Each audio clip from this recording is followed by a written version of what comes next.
جی خالد شمیم نے جو کہا مصطفیٰ کمال صاحب سے بہتر کوئی شخصیت نہیں ہے جو اس حوالے سے کلیریفیکیشن دے سکے. مصطفیٰ کمال صاحب دو چیزیں, ایک تو وہ رہائش اور کہہ رہے ہیں اسلام آباد میں چاہیے, آپ مدد کر دیں, ماضی کا کون سا احسان تھا جس کا بدلہ اتارنے کی بات کر رہے ہیں, وہ کہتے ہیں آپ کے لیے تو مسئلہ ہے نہیں, آپ ملک ریاض صاحب کے ساتھ کام کر رہے ہیں.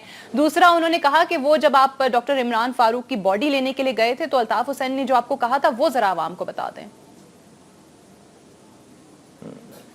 میں اس سے پہلے یہ جس دن آئی تھی ویڈیو اس کے بعد میں اپنا یہ سٹیٹمنٹ دے چکا ہوں. جی ایکچولی یہ بات سنگل کسی ایک دو لفظ پہ نہیں ہوگی ساری, اس کا ایک پورا ایک بیک گراؤنڈ اگر میں بات کروں گا تو اس کی پوری ایک جو ہے وہ چیز ہے. تو میں نے جو ہے وہ چونکہ یہ ایک ویسی بہت ہی سینسیٹیو کیس ہے تو میں نے اپنا سٹیٹمنٹ یہی رکھا ہے کہ جب وقت آئے گا تو میں سچ بولوں گا, اور پھر بہت سارا سچ ہے نا اس کے حوالے سے. تو ابھی ایٹ دس مومنٹ جو ہے وہ میں اس پہ کامنٹ کرنے سے قاصر ہوں, اور میرا اس کے اوپر جو ہے وہ اس وقت کوئی کامنٹ نہیں. ابھی دیکھیں آگے کیا ہوتا ہے, یہ کیس چل رہا ہے, ساری چیزیں ہو رہی ہیں. اس والی بات کا بھی جو ہے وہ ہاں یا نہیں جو ہے وہ میں جب ٹائم آئے گا میں بتاؤں گا, اس ساری چیزوں پہ پوری گفتگو کروں گا انشاءاللہ تعالی. ٹھیک ہے, چلیں اس کا تو جواب دے دیں کیونکہ اس میں آگے چل کے وہ کلپ میں موجود نہیں تھا, لیکن جو ہم نے سنا کہ الطاف حسین صاحب آپ کو خطرہ سمجھتے تھے, تو باقی پارٹی لیڈرز کے حوالے سے تو نہیں آپ کو کبھی محسوس ہوا کہ الطاف حسین صاحب کے لیے آپ خطرہ ہیں, یا وہ ایٹ لیسٹ اتنا سمجھ رہے ہیں؟ یہ پورا ایک سبجیکٹ ہے, آپ کو 2-4 پروگرام کرنے پڑیں گے اس کے لیے. مجھے ایک لائن میں جواب کیوں لیتی ہیں اس کا؟ اچھا, اس کا مطلب ہے کہ آپ کو کئی بار یہ محسوس ہوا. نہیں میں یہ نہیں کہہ رہا ہوں, بالکل اس کا یہ مطلب رائٹ. چلیں بہت بہت شکریہ مصطفیٰ کمال صاحب, آج پروگرام میں ہمارے ساتھ موجود رہے. پاک سرزمین کیا کرنے جا رہی ہے, ان کا منشور کیا ہے, اور آنے والے دنوں میں کیا لاہے عمل ہے, اس حوالے سے ان سے بات ہوئی. آج کے لیے اتنا ہی. I'll see you tomorrow انشاءاللہ. اجازت دیجیے, خدا حافظ.